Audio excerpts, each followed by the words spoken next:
I didn't know my worth. I didn't care. A mom and wife parties through the night. Hey, Mama, you're fine. You're sexy. Until she gets a wake-up call that changes her life. You know what? I just don't want to go to hell. Plus, see how the big three are covertly poisoning the minds of young people. When you're not presenting both sides of something, when you're not giving people options, whether it's at a university, whether it's in the media, whether it's in Hollywood, you're essentially robbing people of the ability to make a choice. All on today's 700 Club Interactive. Well, good morning and welcome to the show. Here's this week's top 5 trending stories. At number 5, The Last Call. I need to officially retire from Duck Command. So what do you want for your parting gift? We'll have a flamberie. After 5 years and 11 seasons, Duck Dynasty airs its series finale. We caught up with one member of the famous and still quite busy Robertson clan. So we are just about at the end of the Duck Dynasty season. Are you missing it? Well, you know, we just wrapped filming, so that's kind of crazy. A little bittersweet, though. You know, it's good to step into a new season of life, but of course, you know, sad to leave the other. At number 4, these are images from Philadelphia's annual Love Half Marathon. But it's this one and the story behind it that's gone viral.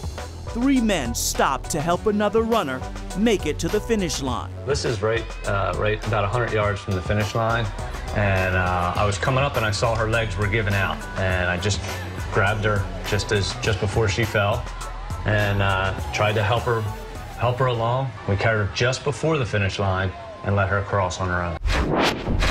At number 3. Hold on one second. Fixer Uppers Chip Gaines is the most popular celebrity among Christians. An entertainment market research group polled faith audiences for this list of top 20 popular celebrities. And Chip is number 1. Woo-hoo-hoo-hoo! This is definitely where you keep the dead people. His wife Joanna is number 8 on the list, and the golden couple is at work on a Fixer Upper spinoff. Now to number 2. If you have ever watched a movie or television show and wondered, could that really happen? A new show on the Outdoor Channel is serving up the answers. It is called Hollywood Weapons. Films like Jaws, Die Hard. Hey, welcome to the party, pal. The Good, the Bad, and the Ugly. TV shows like one that I've been on for years, Criminal Minds. We've got Terry out there, you know, obviously having a ball. The show, Joe, you call it Mythbusters on steroids. Why? I think if you like Mythbusters, this takes it up about 10 notches above that in terms of, love it. You know, where it could go. At number 1. I got my city doing front flips. When every father mayor rapper jump ship. Chance the Rapper continues his push to improve his city's struggling public schools. I'm excited to announce the creation, in collaboration with the Children's First Fund, the New Chance Arts and Literature Fund. And that fund comes with some major support from a Chicago team. That's why I'm proud to announce today that my hometown basketball team, the Chicago Bulls, have donated $1 million to CPS. Shout out to Jimmy Butler, Dwayne Wade, and Rajon Rondo, who have been recently making a lot of visits to CPS schools. And by the way, here's your chance to work for Chance. He recently tweeted, "I'm looking for an intern. Someone with experience in putting together decks and writing proposals." Well, that's brand new to see a rapper saying, I want to put back into the public school system. What a wonderful thing. And it's a shame to see Duck Dynasty going off the air. I hope they come up with a brand new show because we obviously need more Robertsons on television. Well, there is a growing anti-faith bias in today's media and culture, but is there a reason behind it? And is it affecting today's millennials? One author, who is a millennial himself, says the answer is yes. Take a look.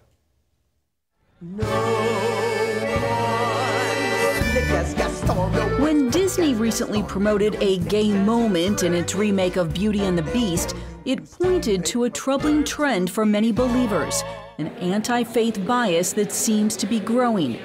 It can be seen on college campuses like Vanderbilt University, which force Christian student clubs to welcome non-Christians in leadership, or in the media's support for LGBT activists and disdain for those who speak of religious liberty. Faith and culture expert Billy Hallowell says what's most concerning is that this anti-faith bias is now well entrenched in our most important cultural institutions, or the big three, as he calls them. When you're not presenting both sides of something, when you're not giving people options, whether it's at a university, whether it's in the media, whether it's in Hollywood, you're essentially robbing people of the ability to make a choice. And millennials are perhaps most affected by this dynamic as they've grown up with a glut of media and entertainment. People are much more disconnected, I think, from what is happening, desensitized to it. And really the end effect of that, the big change, is that opinions are shifting. A millennial himself, Hallowell looks closer at these dramatic changes in his new book, Fault Line. One wake-up call? Polls which show a growing number of Americans who don't have an issue with premarital sex and having a baby outside of marriage. Also, support for multiple romantic relationships has doubled. And now almost 2/3 of the country sees homosexuality as okay. At the same time, going to church is no longer a way of life for almost 1/4 of all Americans, with millennials leading the way. Generational replacement is happening, that there is a larger number of people at this point as millennials who are disassociated with faith than previous generations were at this point. Hallowell points the finger squarely at the big three. I don't think we've taken enough time to look at all of those areas together, right? Because that to me was like sort of the eye-opening thing, because it's easy to sort of complain about an individual area and to take a show and pick it apart. But when you really start to look at data and information and logically break it down, it really does become troubling. That data includes numbers like this. Almost 6 in 10 college professors describe themselves as liberal or far left. Only around 1 in 10 say they're conservative. That's a 50% difference, which translates into what Hallowell calls liberal privilege.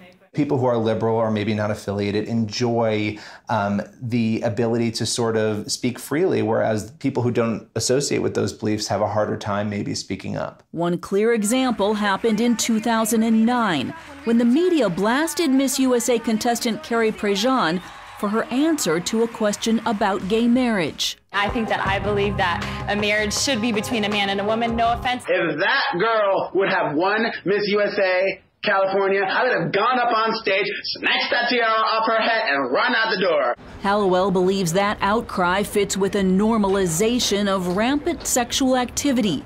It has infiltrated television, making the so-called family hour obsolete. As a dad, Hallowell felt he had few choices for his kids. His instinct proved correct when a Barna report found that less than 1% of Americans believe Hollywood is faithful to Christian beliefs. Even more concerning is the subtle anti-faith bias that people often miss. I think the covert is much more problematic and dangerous, and it's the thing that we don't think is a problem, right? To top it all off, our guide to these events and trends, the mainstream media. Just 8% of journalists say they attend church or synagogue every week. That contributes, says Hallowell, to a worldview bias, a bias in selecting stories and content, and most recently, election night coverage that resembled a funeral. You're awake, by the way. You're not having a terrible, terrible dream. Also, you're not dead and you haven't gone to hell. Hallowell hopes his book will serve as an alarm to fellow millennials who have become desensitized to this anti-faith and often anti-conservative bias. We don't even recognize that some of this stuff is problematic anymore. We look at it as normal. One way to fight the new normal, he says, is from the inside. Hallowell urges believers to go after careers in Hollywood, the media, and academia, to turn the tide in subtle and perhaps not so subtle ways. Reporting in New York, Heather Sells, CBN News. Just think how far our culture has gone. The vice president, he came out in an interview and just said, just to protect my marriage, I don't have dinners with other women alone. I just don't do that. And suddenly there's this outrage that somehow or other he's being sexist or he's violating women's rights. It's incredible how far we've come, where a man can't just say, I want to protect my marriage, and have other people applaud it. Well, if you want more stories about culture in today's world, where we're going, stories of faith, just go to faithwire.com. Well, coming up, she hit the bottle and the clubs looking for love while leaving her husband and 2 children behind. I'm drinking, kids getting on my nerves, get something to drink. Bills due, get something to drink. Watch the life or death moment that brought her to her breaking point. Up next, after this.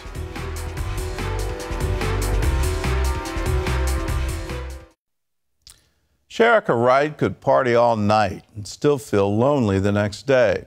She tried to fill that void with men, pills, booze, and clubs. Still, she couldn't find love. I was the type of kid that would give you my juice, I would give you my crackers, I would give you my doll, just to be my friend and play with me. But after you took that and you still didn't want to, it made me angry. Growing up, Sherika Wright never felt accepted by her classmates or her own father. There would be times where you say, well, you know I love you, but to me, love is an action word. Your actions don't show that you love me. They're cold. She did her best to earn her father's affection, but eventually she began believing she wasn't pretty enough to love. I used to always question God, why did you make me ugly? You must hate me. I never felt like I was worthy of anyone loving me. In her teens, Sherika made friends with a popular girl who taught her how to dress to get the older boys' attention, and even invited her to a party. Finally, she felt accepted. She never thought her friend would betray her. I feel like I'm fitting in, I feel loved. I'm drinking, I even tried little drugs, and after that, I don't remember anything that happened besides me waking up and knowing that I had been raped. The person that's supposed to be your friend, she takes what you went through. She was there, she let them do it to you. And she started laughing about it, spreading the rumors. I remember screaming at God, saying, okay, nobody loves me, so why do you want me here? As the rumors spread, Sherika fought back the only way she knew how. It was like, okay, they say I slept with him, I'm gonna do it to make it true. I didn't know my worth, I didn't care. Then she fell for a boy who told her she was beautiful. They had 2 children by the time she graduated high school and married a few years later. That's when the alcohol took over. Kids getting on my nerves, get something to drink. Bills due, get something to drink. But even alcohol couldn't fix her marriage. Every day they fought, and every day he seemed to love her less. And Sherika felt betrayed again. I've been bamboozled. This is not the love that I'm looking for. But if I put on this short dress and I go to the club and I dance all provocative on the dance floor, the guys are gonna tell me, hey mama, you're fine, you're sexy. That's giving me a high. Somebody's telling me what I want to hear. No, you can't just keep running. You never get away. She continued drinking and partying till the following year when she discovered she was 5 months pregnant. She gave birth to her 3rd daughter 2.5 months early. The night they brought her home from the hospital, Sherika reached her breaking point. We had this knockout, blowout fight to the point where we were spitting on each other, we were kicking each other, it was awful. And I'll never forget, I went in the room, I was crying and once again yelling at God, and I said, okay, you got me. What do you want? I was like, you know what? I don't even care if we're together anymore. You know, I want my baby to live, but I just don't want to go to hell. The next morning, she went to church. She liked the service, but wasn't ready to change. So for the next year, she continued to party and attend church. Then, at one service, she says God spoke to her. I was lifting my hands and trying to get into the song, and that was the first time I heard his voice. Is this what you give me? At first I thought I was crazy. I was like, who said that? I'm looking at the preacher trying to see, is he talking in the mic, talking to me? And I heard it again. Is this what you give me? And I was like, God, is this you talking to me? And I felt so much heaviness and conviction all in once. And I was like, okay, you can't keep doing this or this is gonna send you to hell for real. That same day, she stopped partying and started praying. Okay, I don't know how to pray, but somebody told me it's just simply talking to you, so I'm just gonna talk to you. And I would hear him speaking back to me. He was challenging me and telling me all this time, you wanted to know why this and why that. I have purpose for you. And whether you want to believe it or not, I love you. I love you the way you are. I can change the things that are not great about you, but it's those things that are not great that I can use for my glory. I just was like, he does love me, and nobody can ever compare to this. As she began to see herself through God's eyes, she was finally able to forgive all those who had hurt her. And since then, Sherika has seen God restore her family, even her relationship with her father. Today, she works full-time as a phlebotomist, and in her spare time counsels women who have survived sexual assault. And she says it's all thanks to God's love.